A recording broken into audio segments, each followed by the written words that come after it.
surat An-Nisa ujungnya inna sholata kanat 'alal mu'minina kitaban mawquta. Itu baru sebagian. Masih ada syarat-syarat sah sholat yang lain. Jangan meyakini rukun sholat sebagai sunnah. Fatihah rukun apa sunnah? Rukun wajib. Kalau diyakini Fatihah mah mau dibaca boleh, kagak boleh, nggak sah sholatnya. Karena dia meyakini Fatihah itu sunnah, nggak boleh. Tapi kalau orang awam menganggap pokoknya di dalam sholat semuanya wajib saya kerjain, itu malah selamat, nggak apa-apa. Dan minta coba rinciin rukun sholat, pokoknya semua gua kerjain wajib. Lu jangan nanya gua yang mana deh, pokoknya semua gua kerjain. Masih selamat. Mungkin yang sunnah dianggap wajib kan gitu. Tapi kalau dia meyakini, ruku gimana ruku? Ruku yang mau yang kagak wah parah ini. Ya segitu. Saya kasih kesempatan 10 menit tidak lebih karena saya harus lanjut ke tempat lain. Baik, siap. Para hadirin, kita memasuki sesi kedua tanya jawab. Bagi jamaah yang ingin bertanya, baik bapak-bapak atau ibu-ibu, silahkan dipersiapkan. Dan Pak Kiai, mohon maaf, ini ada pertanyaan yang datang via WA dari jamaah ibu-ibu. Ada mu'alaf masuk Islam dan melaksanakan Islamnya dengan baik, namun keluarganya semua masih beragama Buddha. Lalu mu'alaf ini meninggal di tengah-tengah keluarganya, lalu tidak dimakamkan, dibawa ke Ancol, dibakar, abunya dibuang ke laut. Pertanyaannya, apakah malaikat mungkar wal nakir akan bertanya kepada mayit tersebut di tengah-tengah laut Ancol? Apa bagaimana? Terima kasih Pak Kiai. Assalamualaikum warahmatullahi wabarakatuh. Itu pertanyaan baik. Jangan dianggap malaikat tidak tanya. Sama orang mati di kapal laut dicemplungin pakai bandul ke dasar laut, ya kan? Dimakan ikan hiu. Wah, paling mengkarnakan mana itu orang? Bagaimana? Enggak gitu. Tetap ditanya. Mungkin yang lebih substansif pertanyaannya, ya. Itu kalau sampai dibakar, bagaimana muslimin sekitar dia? Dosa sekampung. Karena itu saudara kita, walaupun di tengah keluarga yang non muslim, dia sudah muslim. Antum gak bisa berpangku tangan diem aja. Belain. Ini saudara kita. Wajib kita mandiin, wajib dikafanin, bawa ke masjid, sholatin, pikirin sama-sama. Apalagi yayasan ini kan punya kan perkara masalah itu jenazah, pikir kubur di kuburan muslim. Kalau kita tutup mata aja nggak mau tahu, sekampung kita dosa. Kenapa dia sampai dibakar? Karena abai, kita abai.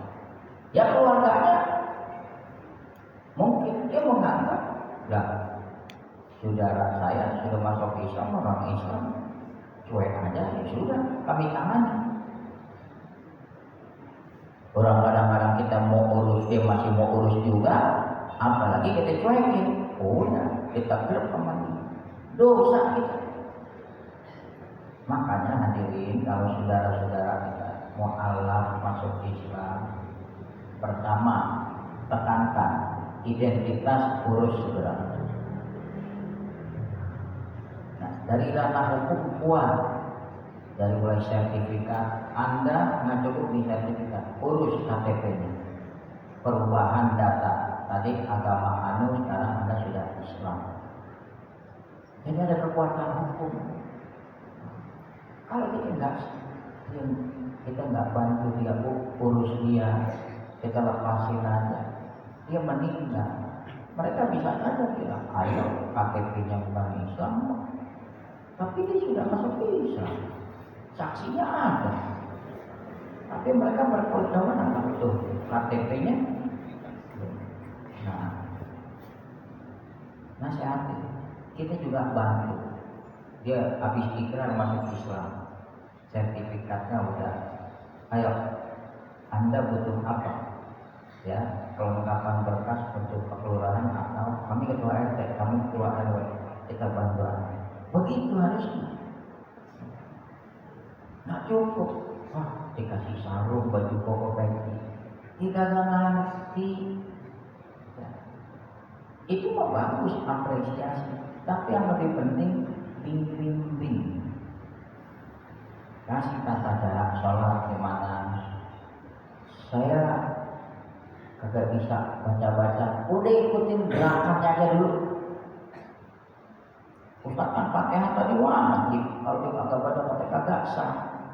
Di kitab Wasyahul Afraq ada jalan. Kalau orang kagak hafal Fatihah, baca 7 ayat surah lain yang dia bisa. Fatihah di apa apalagi surah lain. Ya udah, baca 7 zikir. Kali dia sering bergaul sama orang Islam, ya, subhanallah, alhamdulillah, mungkin lah. Kagak bisa juga, ya udah, diem.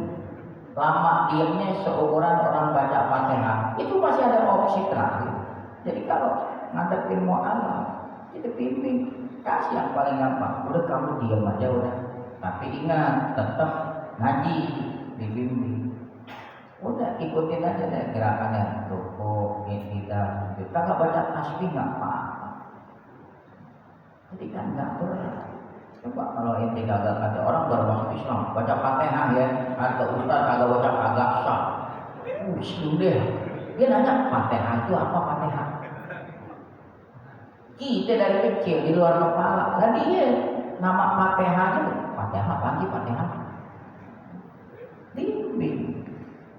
Wallahu a'lam. Ada lagi. Yang dari laki-laki tadi dari perempuan sudah diwakili laki-laki.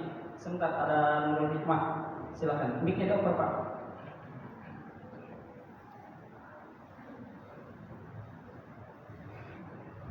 Assalamualaikum warahmatullahi wabarakatuh. Saya Lima dari Nurul Hikmah bertanya Pak Kiai tentang masalah fidyah orang meninggal. Cara membayar fidyah orang meninggal tadinya sakit, tapi dengan cara mengoper dari A sampai B sampai lagi ke A lagi. Itu hukumnya gimana Pak Kiai? Itu disebut khilaf. Ini keluarga yang meninggal orangnya pas-pasan. Ya, fidyahnya dijelasin dulu. Fidyah puasa apa fidyah tinggal sholat kan gitu.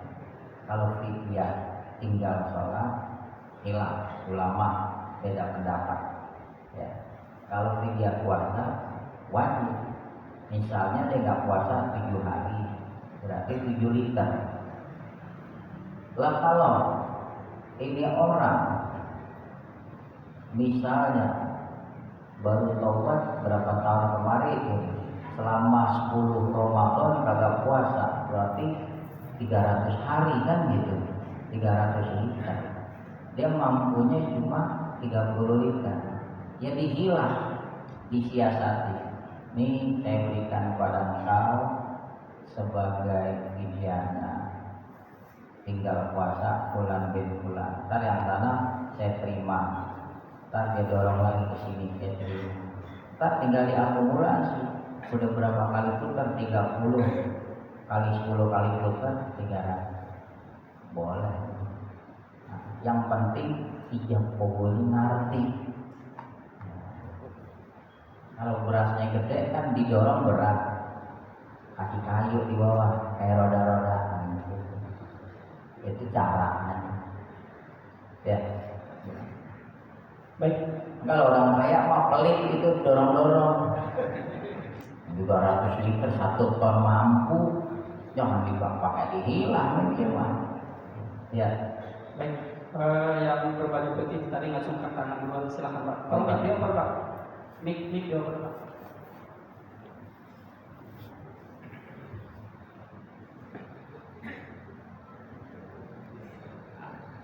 Assalamualaikum warahmatullahi wabarakatuh. Pak Kiai. Saya mau nanya, non muslim masuk ke masjid hukumnya apa Pak Kiai? Terus gimana hukumnya masuk ke masjid gitu? Adabnya gimana gitu Pak Kiai? Ya. Non muslim masuk ke masjid. Kalau dia masuk ke masjid, ini pernah ada tawanan musuh orang luar Islam ditawan, diikat di tiang masjid zaman Nabi. Nabi hampiri, dia melengos, benci banget sama Nabi, bodoh. Tapi Nabi tetap hadapi dengan senyum, makan dikasih makan. Saya dapat 3 hari hatinya luluh, ternyata saya salah juga. Yang katanya Muhammad begini, pemecah belah umat, ternyata akhlaknya santun. Ya. Dosa tawanan tetap dikasih makan, tetap disapa. Beda misi Israel. Ya mah nggak mandang. Nah itu kan jadi pembahasan. Itu kan non muslim ada di dalam masjid. Jadi ada kondisi tertentu boleh. Tapi kalau ada orang luar Islam masuk masjid, ikut aturan main kita dong. Ya, perempuan, Anda pakai jilbab, tutup aurat. Kalau head, jangan di dalam. Yang muslimah aja kalau boleh, head ke dalam, apalagi non-muslim. Ya, wallah. Ibu-ibu ada yang bertanya? Silakan. Yang berkerudung hitam, Ya, tolong bikin cover Pak di tengah-tengah.